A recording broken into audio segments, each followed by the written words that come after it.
Bien, ahora vamos a abordar las técnicas que se utilizan para el análisis celular. La primera que vamos a abordar es la autorradiografía, y esta técnica consiste en incubar células en un medio en el que existen determinados isótopos radioactivos que se pueden incorporar como nutriente en las células. Estos radioisótopos son bastante inestables, por lo tanto emiten radiaciones ionizantes que vamos a registrar con contadores de centelleo que pueden incluir, por ejemplo, el contador Geiger, o bien podemos registrarlas por una impresión en películas fotográficas. La cantidad de radioactividad entonces la medimos con estos contadores de centelleo, y la localización de la radioactividad la vamos a hacer evidente en cortes histológicos del material biológico por la técnica de autorradiografía, o también llamada radioautografía. Ahora, ¿qué es?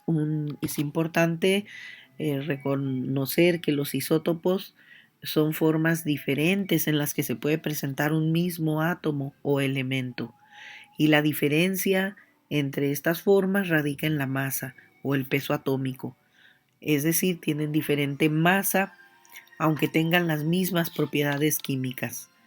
Entre los radioisótopos que más se emplean en la investigación en biología celular está el fósforo 32, está el yodo 131, el azufre 35, el carbono 14, el calcio 45, el sodio 24 y el hidrógeno 3. En los nutrientes como los carbohidratos, por ejemplo, aminoácidos, se incorporan a la célula, en donde van algunos elementos que tienen estos átomos. Se incuban las células en ese medio con los isótopos, y la célula no distingue qué es isótopo y qué isótopo es el que se está comiendo. Ella simplemente se alimenta, y después analizamos por autorradiografía qué procesamiento se le dio a la molécula que tenía el isótopo correspondiente. Como vemos, estos elementos pues son típicos formadores de biomoléculas. Estos métodos de autorradiografía nos permiten saber cuál es el proceso metabólico que sufre una biomolécula cuando es ingerida por una célula, en qué se convierte, en qué estructuras acaba integrándose, etc. Los isótopos reciben ese nombre, iso, mismo lugar, porque están en el mismo lugar en la tabla periódica. Se trata del mismo elemento químico, solamente tienen una masa atómica diferente. ¿Por qué? Pues porque su número de neutrones en el núcleo no es igual, por eso su masa cambia. Si hacemos reacciones químicas a un isótopo y otro, no hay modo de distinguirlos, químicamente son indistinguibles. Tienen el mismo número de protones, solo difieren en el número de neutrones. Por ejemplo, les pongo el caso del el hidrógeno y sus tres isótopos, el protio, el deuterio y el tritio. Mientras que los tres tienen el mismo número atómico, 1, al poseer un solo protón en el núcleo, bueno, el protio existe pues su correspondiente neutrón, en el deuterio existe un segundo neutrón, y en el tritio existe un tercer neutrón. Por eso cada isótopo va a diferir en forma creciente en su masa atómica. La masa atómica que se presenta en la tabla periódica es un valor que tiene en cuenta sobre todo la abundancia natural de cada isótopo.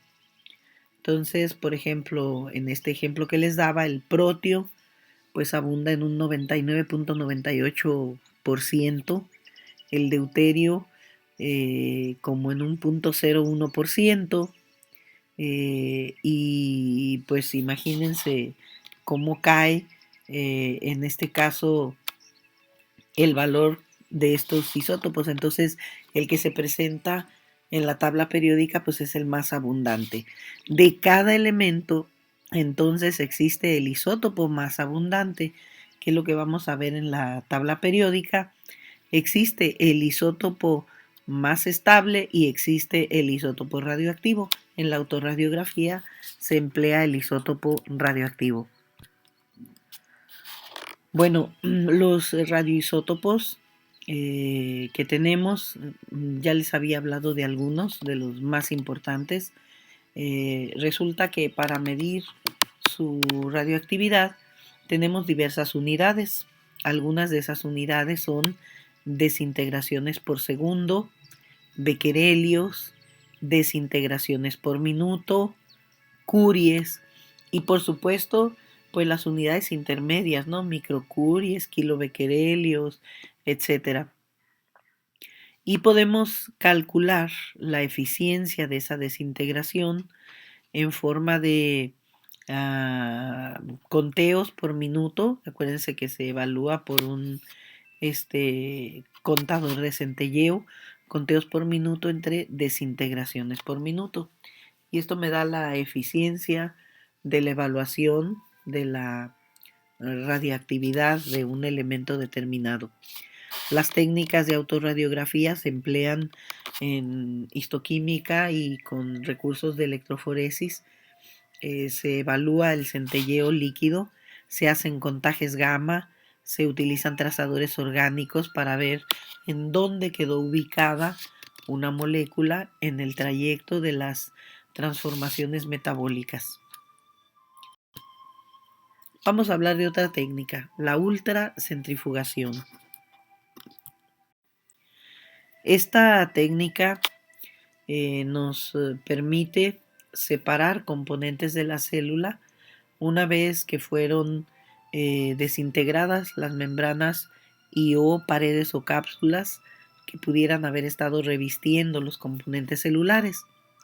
Por lo tanto, inicia con un proceso de fracción, es decir, romper en segmentos los componentes celulares. Así que hay que romper las células y o tejidos, separar la fracción que nos interesa.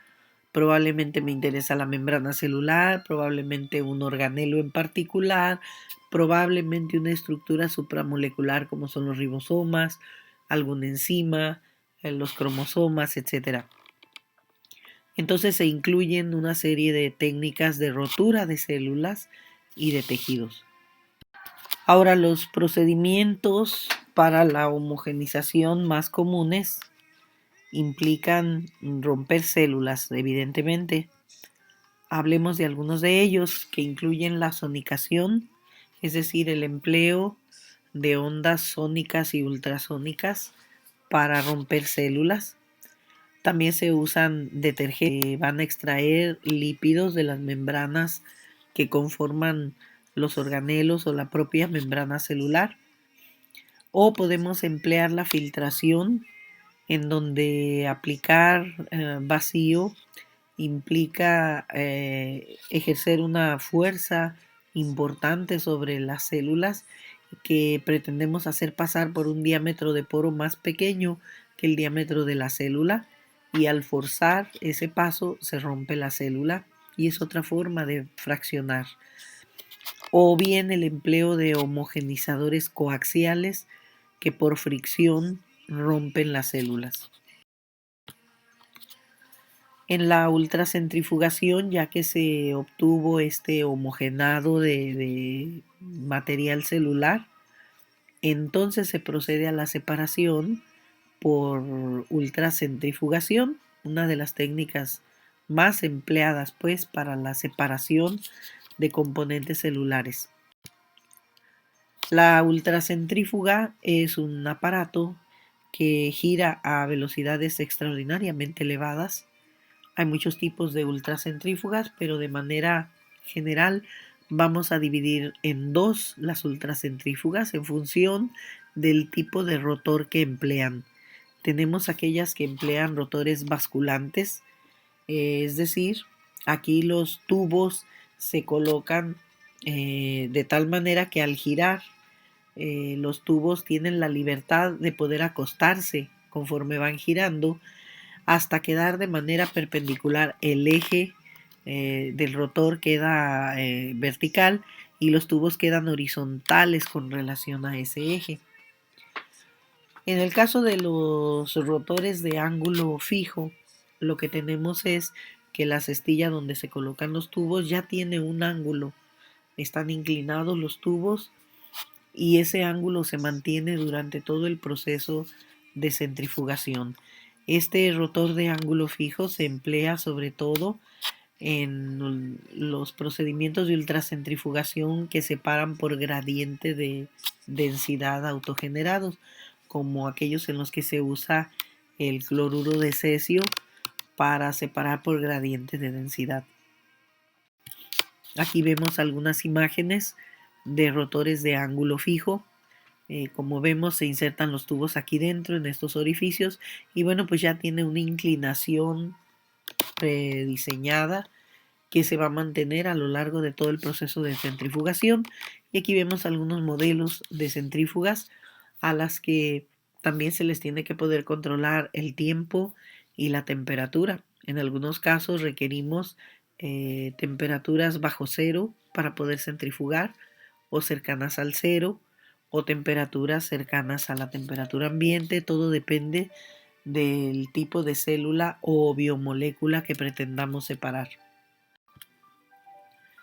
Ahora es importante tener en cuenta una serie de parámetros durante la centrifugación porque ellos determinan el éxito de la separación de las fracciones celulares. Primero que nada, el volumen de solución a separar. De eso depende en gran medida el tiempo de centrifugación y la velocidad.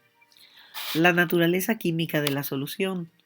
Hay soluciones muy densas, entonces no van a permitir que se precipiten materiales muy ligeros.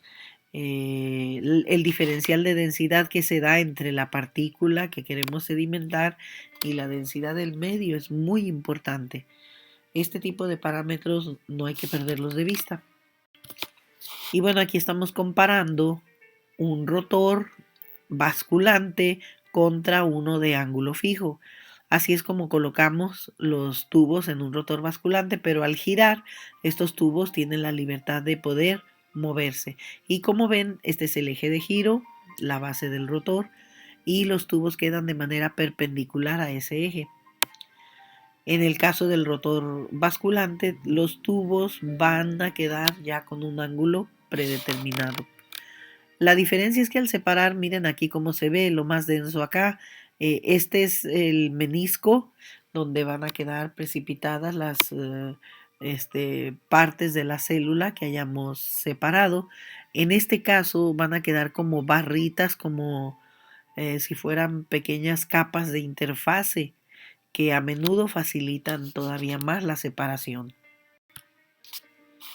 Entonces, bueno, pues aquí estamos viendo como una centrifugación de tipo ultracentrifugación. Si vamos jugando con los tiempos o con las velocidades de centrifugación, pues vamos precipitando moléculas de distinto peso. En un primer momento, por ejemplo, aquí tenemos toda la mezcla, hacemos a velocidad baja la centrifugación y entonces pues precipitamos las moléculas más pesadas. Hacemos una segunda tanda de centrifugación a mayor velocidad, precipitamos otras moléculas y a velocidades mucho más altas precipitamos las moléculas más pequeñas, más ligeras. Esto sería pues ese esquema de centrifugación diferencial. Claro que esto tomaría mucho tiempo, imagínense, cada vez hay que centrifugar, hay que separar, volver a centrifugar, volver a separar. Si hiciéramos una centrifugación en una sola, pues tendríamos todas estas banditas en el mismo tubo. Aquí lo estamos viendo, con diferencias en velocidad de sedimentación, con una solución, por ejemplo, en gradiente de densidad, puede hacerse, y en este caso con un rotor basculante. Aquí teníamos la muestra, este tubo fue capaz de quedar completamente horizontal, acostado, con relación al eje de giro, y como ven nos quedan las banditas de los diferentes componentes que había en la muestra.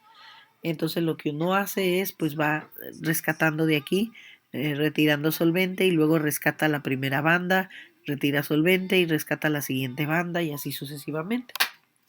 Algunos tubos ya los venden con un orificio por aquí abajo, donde uno puede ir retirando por abajo el contenido hasta llegar a donde empieza a aparecer la banda que nos interesa y entonces pues va uno recuperando los componentes celulares. De lo contrario pues lo hace uno con una jeringa y retirando por arriba. Y bueno, aquí estamos comparando una centrifugación diferencial, centrifugación zonal. Vemos que en la centrifugación diferencial, pues normalmente se está empleando un rotor de ángulo fijo y estamos teniendo que hacer diferentes ciclos de centrifugación. Aquí se separó una fracción, pero todavía vemos que en la suspensión quedan otros componentes que habrá que seguir centrifugando para separar cada uno de ellos. En cambio, en una centrifugación zonal, en una misma centrifugación, tenemos las bandas de los componentes que formaban parte de la mezcla y cada banda se puede diferenciar y separar de manera independiente. Aquí estamos viendo esa centrifugación diferencial. En esta pues se hace una centrifugación a una velocidad, entonces obtenemos ciertos componentes de la célula.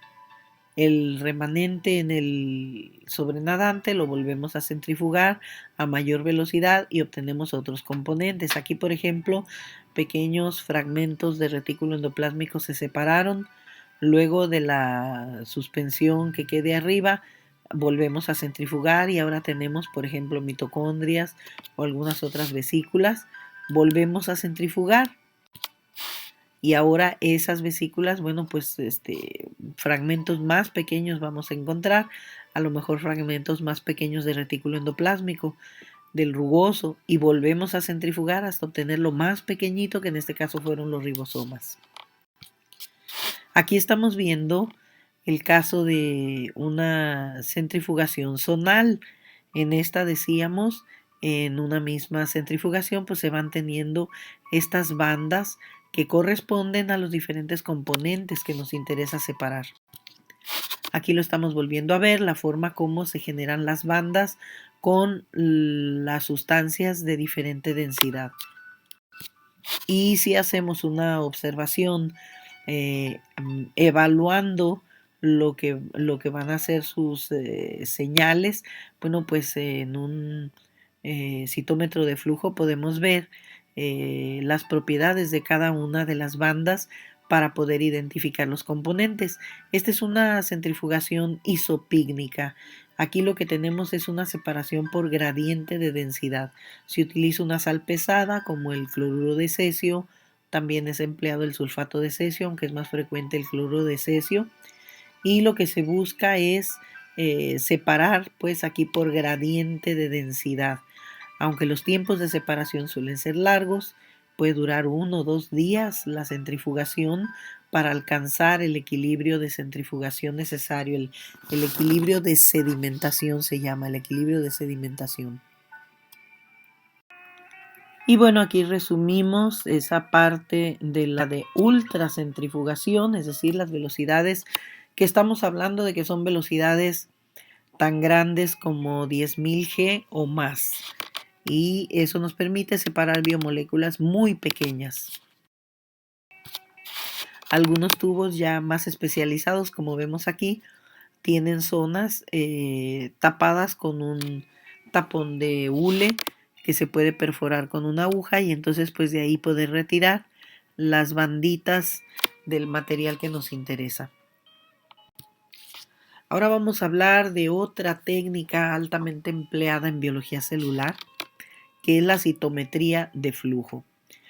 Un citómetro de flujo es un aparato muy sofisticado que está compuesto por un sistema de fluidos donde se inyecta la muestra en una cámara de flujo. También otro componente es el sistema óptico, va a ser una fuente de luz emitida por un rayo láser y un detector de esa luz. A veces hay más de un rayo láser, es lo más frecuente.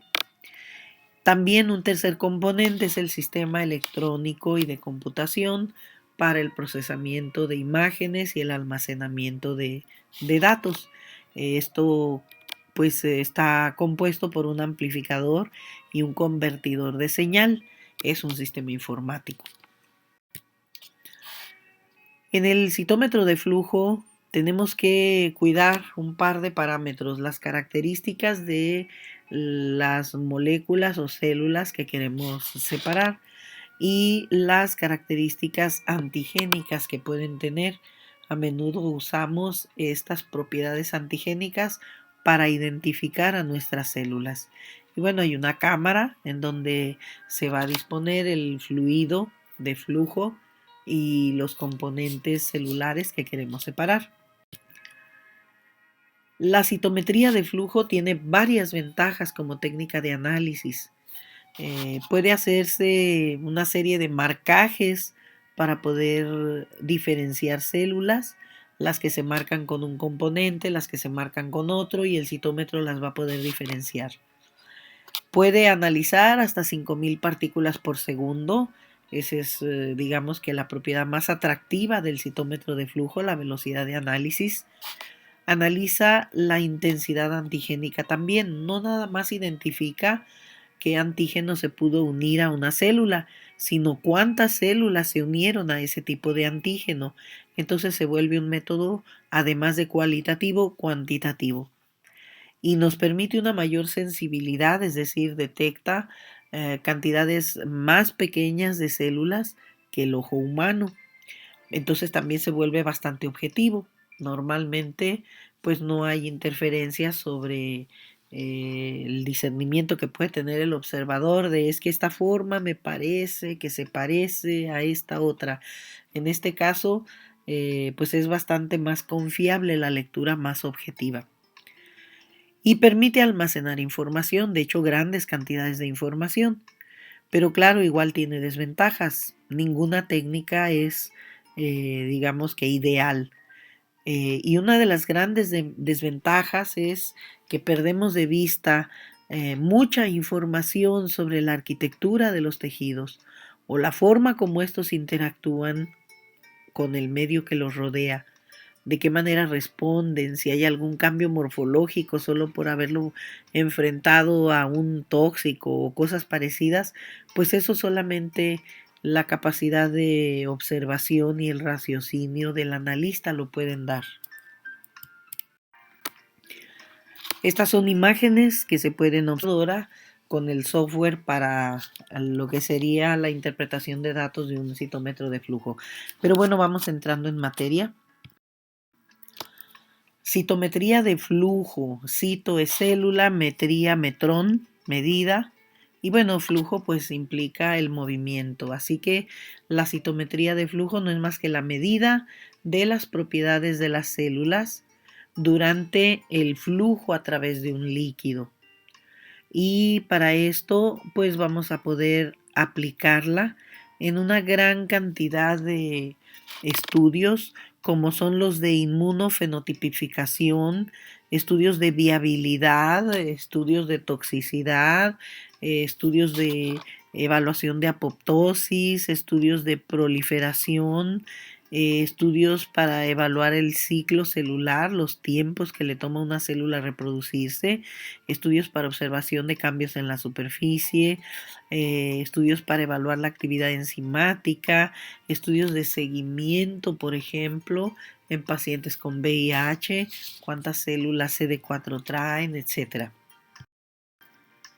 Para llevar a cabo un trabajo en citometría de flujo, normalmente tenemos un cultivo con diferentes células creciendo en ese cultivo. Hacemos un marcaje con algún anticuerpo, por ejemplo anticuerpos monoclonales.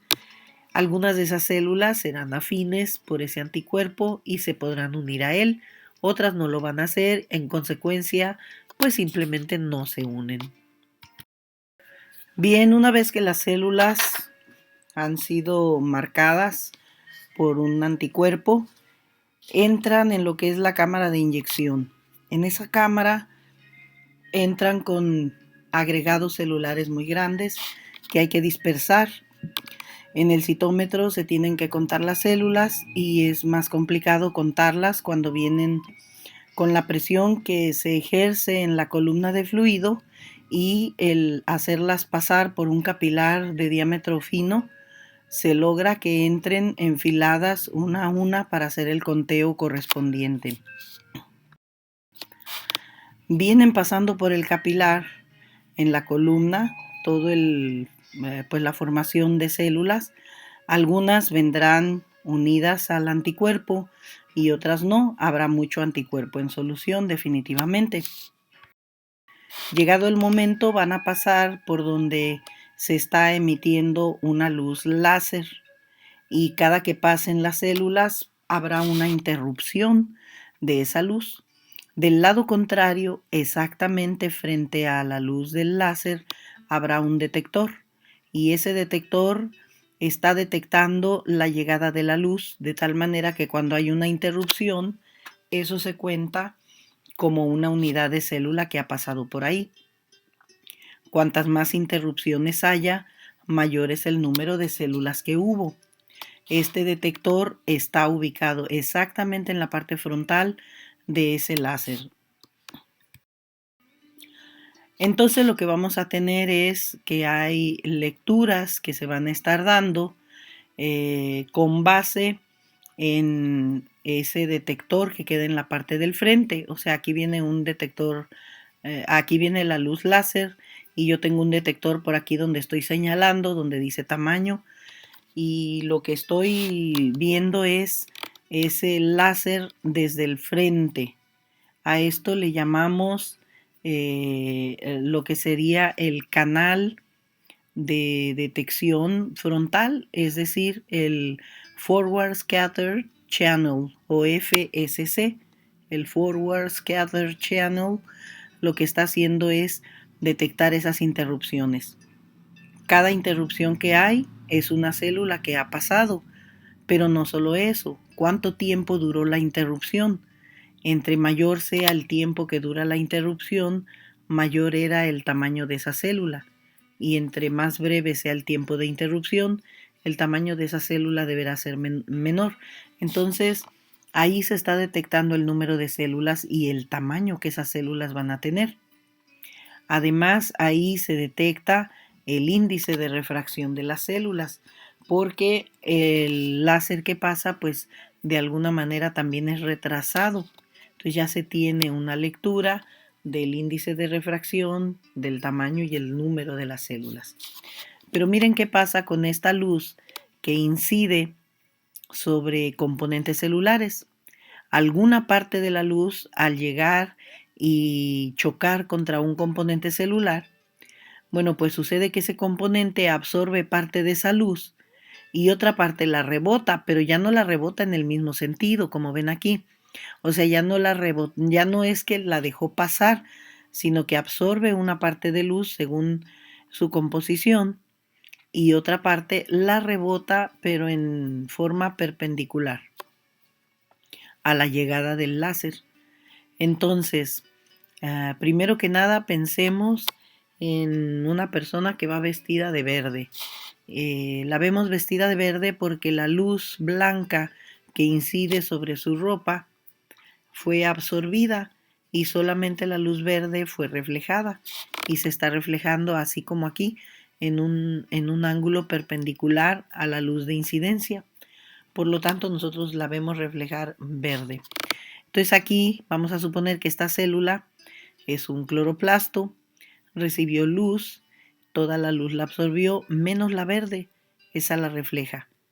Entonces si aquí arriba, es decir, ya no está en sentido perpendicular, sino lateral, aquí tenemos un detector de luz, lo que va a estar detectando es la luz reflejada. Entonces aquí estaría recibiendo la luz verde que reflejó ese cloroplasto. Entonces, dependiendo de qué detectan los detectores que están aquí, los laterales, va a ser la naturaleza de los componentes de la célula y nos va a permitir identificarla. A esta luz detectada, la vamos a detectar por el canal que le llamamos side scatter channel, un canal lateral de detección, y esas detecciones estarán en función de las formas celulares, de la composición celular, el tipo de estructuras que la componen, la topografía de la superficie, la granularidad que presenten, etcétera. Así que el Side Scatter Channel nos estará registrando la identidad de la célula y el Forward Scatter Channel nos estará identificando el tamaño, el índice de refracción, el número de células. Ahora entonces ya tenemos clara la forma como en un citómetro de flujo se puede no solamente cuantificar la cantidad de células en una muestra, sino también identificar el tipo de células que conforman esa muestra. Que el Forward Scatter Channel va a servir para darnos sobre todo el tamaño de la célula y va a hacer el conteo, y el Side Scatter Channel nos va a establecer la diferenciación de estructuras internas, con lo cual se van a correlacionar una y otra propiedad, y eso nos va a permitir a nosotros diferenciar distintos tipos de células en una población heterogénea. Por ejemplo, analizando en un citómetro una muestra de sangre, podemos tener este grupo de células que es diferente de este grupo que está acá arriba. Entonces aquí estarían los monocitos, por ejemplo. Arriba tendríamos los granulocitos y vemos que acá hay otra población que reúne características semejantes, y esa sería la población de linfocitos. Y por acá los más pequeñitos, que corresponderían pues a los eritrocitos, o podrían ser fragmentos de la destrucción de células muertas. Recordemos que en la citometría de flujo también se pueden aprovechar las propiedades de asociación de las células con anticuerpos monoclonales, por ejemplo. En este caso, células que no se asocian, pues estarán clasificadas como un grupo en particular. Las que sí se asocian, pues depende de qué tanta afinidad tengan, es otro grupo, mayor afinidad y vemos otro grupo. Y si esos anticuerpos venían asociados a un colorante fluorescente, pues eso lo podemos detectar evaluando la fluorescencia y la intensidad de fluorescencia. Cuanta más intensidad, mayor es el número de células que pertenecen a esa categoría. Y bueno, pues todo depende de qué afinidad tuvieron esas células por los anticuerpos que hayamos empleado. Y se pueden emplear más de un tipo de anticuerpos simultáneamente, con tal de que no haya reacciones cruzadas entre ellos. Cuando hacemos el análisis de los datos que surgen de un citómetro de flujo, lo que vamos a hacer es pues leer esa información agrupando a las células en función de la naturaleza que exhibieron por reacción con los diferentes anticuerpos, y claro, combinando las propiedades que nos evidenciaron los canales forward y side.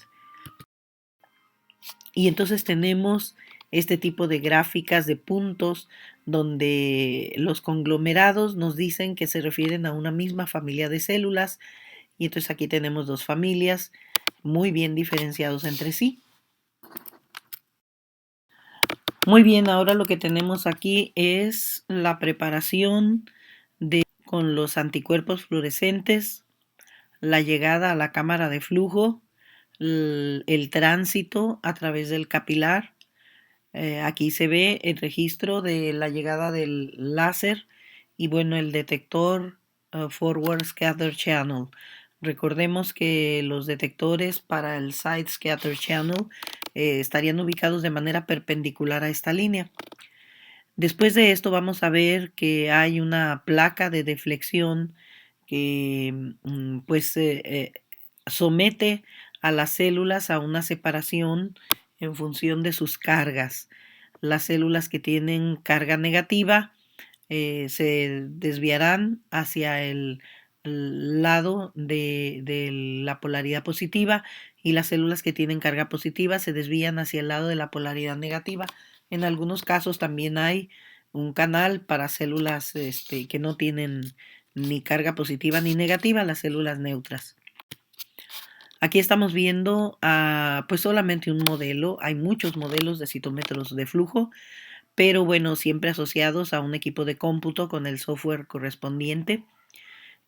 Aquí vemos abajo lo que serían los recipientes para las soluciones de lavado o las soluciones de flujo necesarias para hacer circular las suspensiones celulares.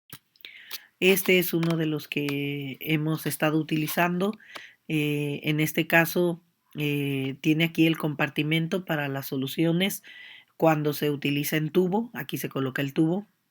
Y por aquí se alcanza a ver el compartimento para cuando las lecturas se toman automatizadas, pero en una placa que se coloca acá arriba.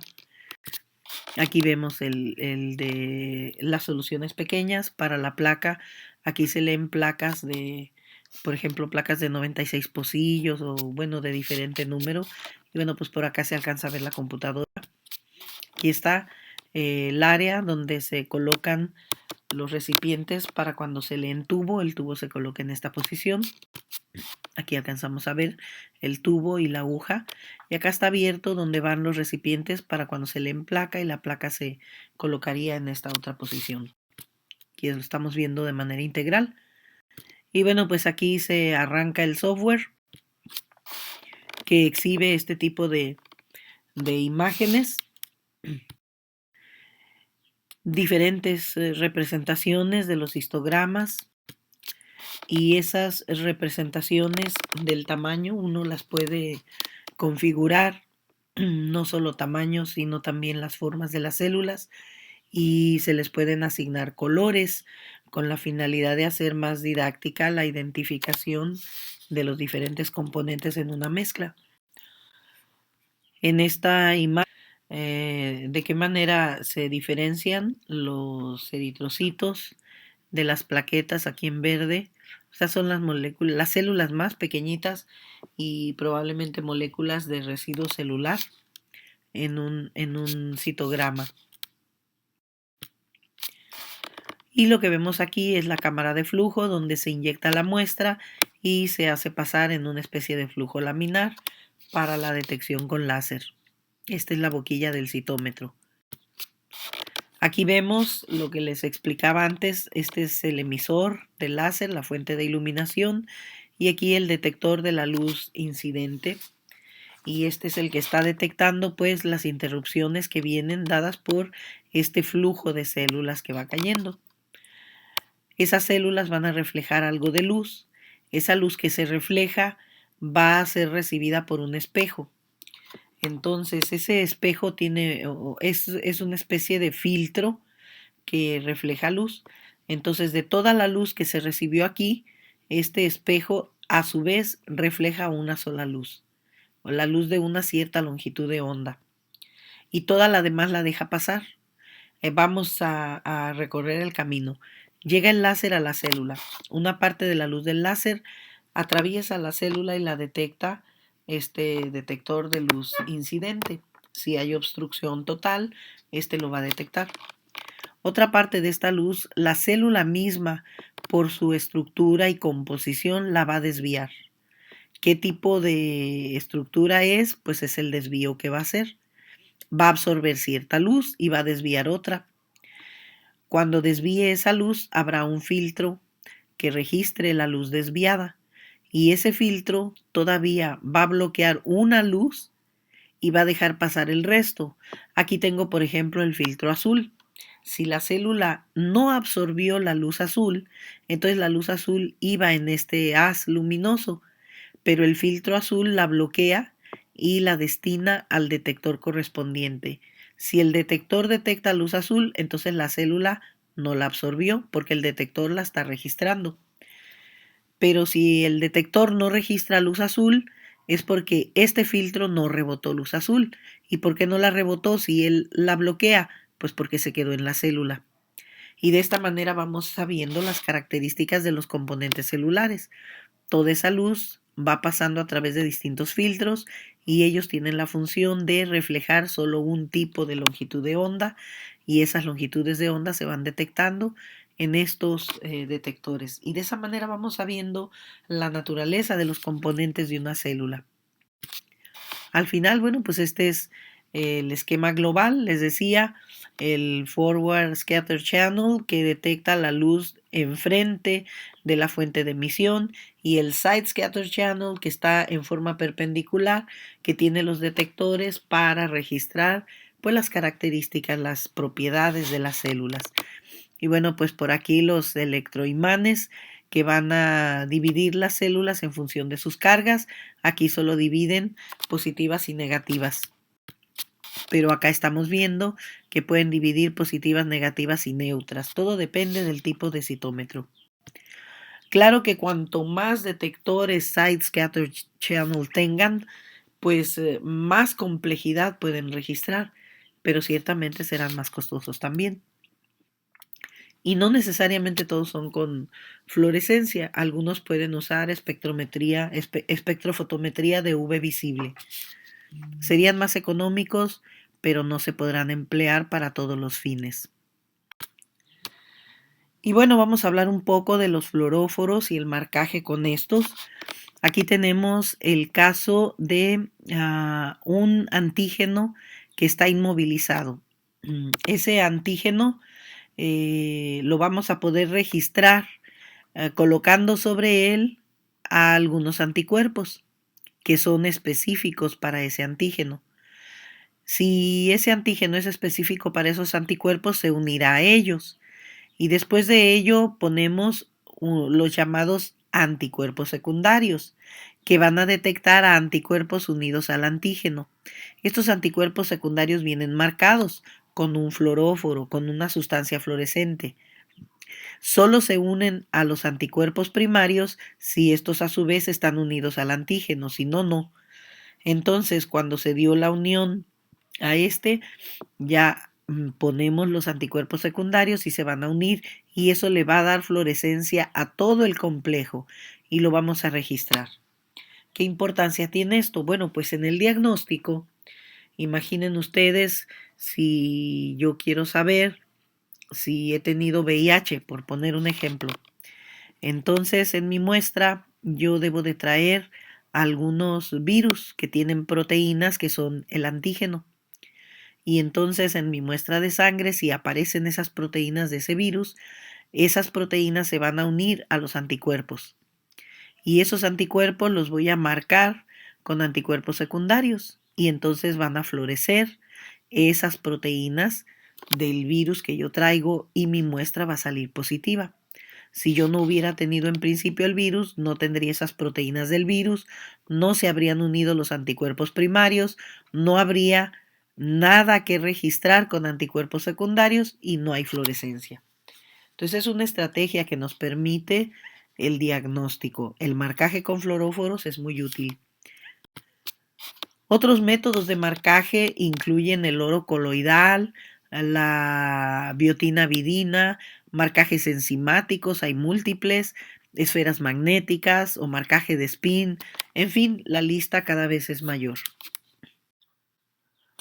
Ahora, otra técnica que se ha dado en utilizar en lo que es el estudio de las células es la ultrafiltración. La ultrafiltración es una estrategia de filtrado que nos va a permitir separar ya sea células o sus componentes, pero que tienen tamaños sumamente pequeños. Entonces fragmentamos la célula, separamos los componentes, a veces separamos por técnicas complementarias. Usamos ultracentrifugación para separar unas cosas y luego ultrafiltración para separar algunas otras. Sin embargo, la ultrafiltración es compleja porque, bueno, pues seguro ustedes están acostumbrados a hacer filtración por gravedad, probablemente también hacen filtración a vacío, pero bueno, los vacíos que se alcanzan no suelen ser muy grandes. Por consiguiente, y como aquí los tamaños de poro son muy pequeños, estamos hablando ya a veces no del rango de las micras, sino de los nanómetros. Entonces, bueno, pues estos filtros de tamaño tan pequeño de poro se tapan con facilidad o necesitamos mucha presión para forzar a que la solución atraviese por esos tamaños de poro tan pequeñitos. Entonces aquí se utiliza pues lo que sería algún tipo de apoyo para ejercer la presión. A menudo son gases que se emplean para ejercer esa presión más que el vacío propiamente. Pero se puede combinar la ultracentrifugación con la ultrafiltración. Es decir, que ese vacío lo podemos hacer jalando al poner en una centrífuga el filtro con la solución que queremos filtrar y por centrifugación generamos esa fuerza que jala hacia abajo a la solución que quisiéramos filtrar. Entonces el tubo va a tener ya el poro y lo podemos someter a ultracentrifugación y con eso estamos haciendo también la ultrafiltración. Aquí tenemos algunos dispositivos que nos sirven para la ultrafiltración. Este se puede separar en sus componentes. Este es lo que sería el cilindro que va a servir, aquí lo vemos, para poner el líquido. Se ensambla para el sistema entero. Y lo que vamos a tener es que pues aquí arriba se le pone un medidor de presión para controlar la presión que se tiene y el líquido se coloca hacia adentro y entonces se succiona por aquí o bien se presiona por arriba con gas para forzar a que el líquido avance por los poros de una membrana que queda aquí abajo y ahorita les voy a mostrar. Aquí está la membrana, esta es la membrana, esta es la membrana que tiene un tamaño de poro muy pequeño. Algunos de estos dispositivos tienen agitador, como ven aquí, esto con la finalidad de evitar que se atasque material aquí abajo, que se quede sedimentado sobre la membrana, porque comprenderán que los tamaños de poros son tan pequeños que se tapan con mucha facilidad. Aquí lo estamos viendo destapado. Este tiene una propela que gira, le podemos conectar aquí arriba a un motorcito y entonces la hacemos girar y con eso mantenemos pues más o menos homogénea la solución para evitar que se tape la superficie de la membrana. Aquí hay diferentes modelitos, dispositivos distintos, sella a presión, colocamos esta manguerita por arriba, colocamos gas, a menudo se utiliza nitrógeno para hacer la ultrafiltración. También hay la microfiltración, pero pues en el área biológica nos sirve más la ultrafiltración. Y estos dispositivos que ven acá llevan la membrana aquí en medio. Entonces colocamos la solución arriba, abajo está vacío. Estos se separan, son dos piezas. Entonces arriba colocamos el material y tiene la membrana porosa aquí en medio. Lo tapamos y lo sometemos a centrifugación. Y aquí abajo va a caer el líquido centrifugado y sobre la membranita pues quedarán las partículas que hayamos retirado del líquido. Entonces, bueno, pues podemos aplicar vacío, claro está, se necesitan fuerzas muy grandes. Puede ser entonces la fuerza centrífuga de una ultracentrifugación o como les decía, pues puede ser el gas nitrógeno que ejerce la presión por arriba para poder empujar el líquido a pasar a través de la membrana. Tenemos otra técnica que nos sirve para el estudio en biología celular, que es la técnica de hibridación in situ por fluorescencia. Le llamamos técnica de Fish. Y aquí lo que tenemos es algo muy sencillo. Compramos sondas que tienen una secuencia de nucleótidos y que vienen unidas a un colorante o a un fluoróforo. En este caso, como hablamos de la técnica de Fish, pues es a un fluoróforo, una sustancia fluorescente. Solamente va a florecer cuando la sonda esté hibridada, cuando esté unida a su complementario. Recuerden que el DNA tiene bases nitrogenadas que pueden reconocer a sus complementarias. Si es que tienen una secuencia complementaria, pues se van a unir y entonces se da la fluorescencia. Entonces vamos a imaginar un escenario hipotético. Supongan que yo sospecho que tengo tuberculosis. Entonces doy una muestra al laboratorio de expectoración, esa muestra se va a procesar y van a desnaturalizar el DNA que traiga esa muestra. En esa muestra va DNA múltiple. Algo de ese DNA va a ser de células epiteliales que se fueron en mi expectoración, células mías con mi DNA. También habrá DNA de microbiota autóctona de mi garganta, pero si yo tengo Mycobacterium, también habrá DNA del Mycobacterium. Entonces vamos a suponer que a mí solo me interesa saber si tengo tuberculosis, no qué tipo de Mycobacterium me la provoca. Me interesa saber el diagnóstico de tuberculosis porque quiero un tratamiento. Entonces el laboratorio habrá comprado una sonda de DNA. ¿Qué es una sonda de DNA? Pues no es más que un pequeño segmento de DNA que han aislado de cepas de Mycobacterium. En el DNA de Mycobacterium pues hay una gran cantidad de secuencias de nucleótidos. Se eligen sondas muy específicas que solamente tienen Mycobacterium tuberculosis para identificar a esa especie, o sondas que solo tienen Mycobacterium bovis para identificar a ese Mycobacterium bovis.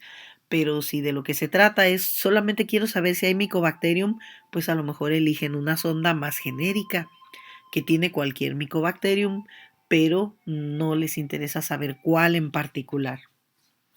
Total, eso depende del grado de especificidad con que se quiera hacer este análisis. El hecho es que yo quiero saber si tengo tuberculosis y una sonda que identifica a Mycobacterium va a emplearse en el laboratorio para el diagnóstico. Esa sonda ya viene preparada con un fluoróforo. Al mismo tiempo que desnaturalizaron mi DNA, aquí está, desnaturalizaron el de la sonda, aquí está, también lo separaron. Y luego los ponen en contacto, los mezclan y los obligan a renaturalizarse, los obligan a hibridarse. Es evidente que algunos de los que había se van a regenerar y también es evidente que algunos de las ondas se van a volver a unir entre sí, pero también habrá muchos que al reconocer un segmento de alguno de esos materiales se unan a la sonda. Si la sonda se une a algún segmento de los materiales va a florecer. Y entonces, si hay esta unión en una secuencia de la sonda con alguna de las secuencias del material de DNA de la muestra, es porque reconoció ese segmento. Y entonces, ese DNA que habíamos roto y que se logró unir a la sonda correspondía a Mycobacterium. El resultado es, su muestra es positiva, usted tiene tuberculosis. ¿Cómo la ven? Es algo muy sencillo. Pero estas técnicas de hibridación in situ por fluorescencia no nada más se usan para el diagnóstico de infecciones. Aquí estamos viendo que algunas son específicas por ciertos componentes de nuestros cromosomas. En el caso de la trisomía 22, una enfermedad que se caracteriza porque en su núcleo tienen 3 cromosomas 22. Entonces, bueno, pues aquí estamos viendo que hay un par 14 y un par 22 y sobra un 22. Ah, bueno, pues ahí hay una trisomía. En este caso estamos utilizando una sonda centromérica que es específica. Esta sonda centromérica es específica para Y. No todas las centroméricas lo son, pero en este caso lo es. Entonces aquí estamos haciendo una muestra de un paciente masculino donde se alcanza a observar el cromosoma X y por acá el cromosoma Y. Si hubiéramos visto 2 veces el cromosoma X, tendríamos una paciente femenina. Acá vemos una sonda centromérica inespecífica que vamos a encontrarla en todos los cromosomas. Todos tienen un centrómero y la sonda no era específica, entonces todos los cromosomas la van a mostrar. Hay las llamadas sondas painting. Las sondas painting son específicas por algún cromosoma en particular. Nos sirven para ver trisomías. Uno espera que en una muestra pues solamente se encuentre un par de cromosomas. Entonces, por ejemplo, el caso, o no solo trisomías, bueno, también monosomías. El caso, por ejemplo, del síndrome de Klinefelter se presenta cuando un niño varón nace con al menos un cromosoma extra y esto se escribe como XXY.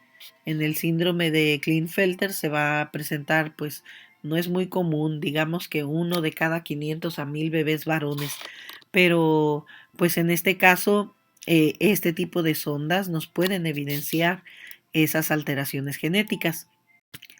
Aquí vemos otra sonda painting, estamos identificando el cromosoma número 4 porque era una sonda específica para unirse a cromosoma 4. Y si empleamos una sonda painting específica para cada cromosoma, pues podemos hacer un cariotipo completo. Hace años los cariotipos se hacían en blanco y negro. Imagínense que era muy complicado identificar si de veras no había alguna alteración genética, porque pues vean aquí para empezar el cromosoma 2. Esta extinción se hizo con sonda painting y yo sé que es el mismo color, pero imagínense que yo quiero saber si este filamento tiene la misma longitud que este, que además está doblado, pues es la vida cansada, ¿no? Entonces se tomaban fotos de estos cromosomas, todo en blanco y negro, se recortaban y se hacían análisis observacionales muy minuciosos, pero altamente subjetivos. Hoy día se pueden hacer con mucha más objetividad gracias a estas ondas painting. Aquí estamos viendo el caso de una trisomía 21. Deberíamos tener, miren, se tiñó con una sonda painting para el cromosoma 13 y para el 21, pero el 21 muestra 3 manchas. Entonces hay una trisomía 21 y por lo tanto un síndrome de Down. Ahora hay otros métodos que vamos a emplear para poder hacer el estudio en células. Por ejemplo, podemos emplear métodos en los que contemos las células de manera visual. Todavía son útiles, todavía se utilizan, a pesar de que ya se ha evolucionado mucho en citometría de flujo. Lo que tenemos aquí es el estudio en cámara de Neubauer. La cámara hay muchas y nombres muy diversos, pero quizá la más útil, la que más se ha empleado es la de Neubauer. Es una especie de portaobjetos, un poquito más largo, un poquito más ancho, un poquito más grueso que un típico portaobjetos y que en un par de cámaras, en un par de puntos tiene estas graduaciones, estas cuadrículas que son hechas con un láser de diamante, con una punta de diamante o con un láser. Y en este caso cada cuadrícula tiene una dimensión determinada. Ya está establecido pues que estos cuadros grandes tengan una dimensión, que cada cuadrito pequeño tenga su propia dimensión y cada subcuadrito, y todavía hay cuadritos más chiquitos, miren aquí. Ahorita les muestro la cámara de Neubauer. Esta es. Aquí está una cámara típica de Neubauer, usa cubreobjetos especiales que son un poquito más gruesos que el cubreobjetos normal. Y en estos cuadros de vidrio, por aquí donde no ven ustedes, se alcanza a ver cuando vemos al microscopio esa cuadrícula que les mostré. Ahora, al colocar este cubreobjetos aquí arriba, lo que vamos a ver es esto que se ve acá, que hay un espacio, esa es la cámara, que hay un espacio entre esto que es la cámara de Neubauer y el cubreobjetos. De modo que aquí cabe un volumen de líquido de 10 microlitros por lado, 10 microlitros aquí, 10 microlitros acá. O sea que esta superficie que ahora toco vendría siendo esto y no toca el vidrio cuando lo colocamos porque estos puentes que están aquí impiden que toque el vidrio. Aquí hay otra cámara, este es el par de camaritas, son dos porque todo se lee por duplicado. Aquí la estamos viendo de nueva cuenta. Hace años se cargaba con este tipo de pipetas, pipetas de sal y pipetas de toma. Hoy se carga con micropipetas, también eso ha evolucionado.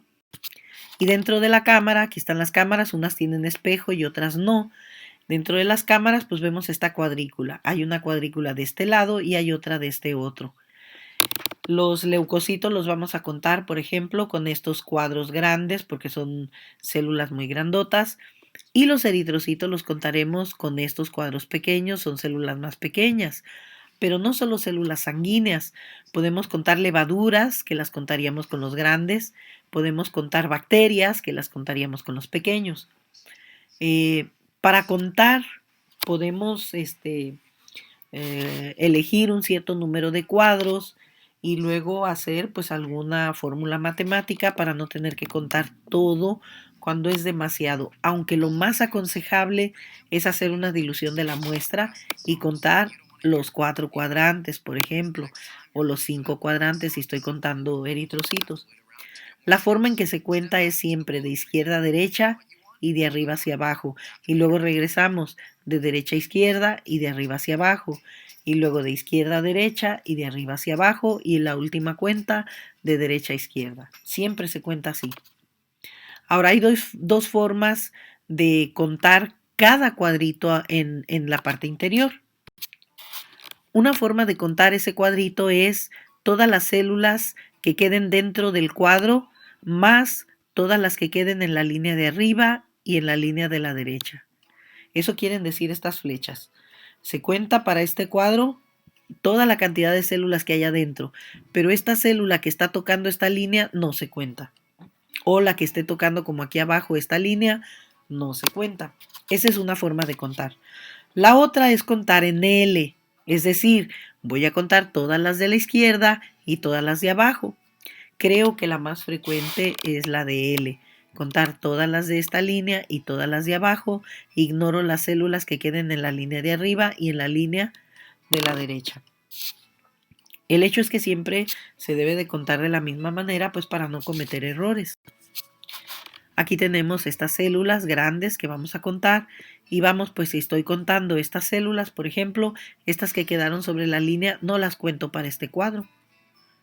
Esta sí, porque quedó más de la célula en el cuadro y solo toca acá, pero esta que queda en la línea no la cuento si yo voy contando en forma de L. Aquí está de nueva cuenta la cámara con su cubreobjetos y las cuadrículas en el interior. Aquí la forma como se lee.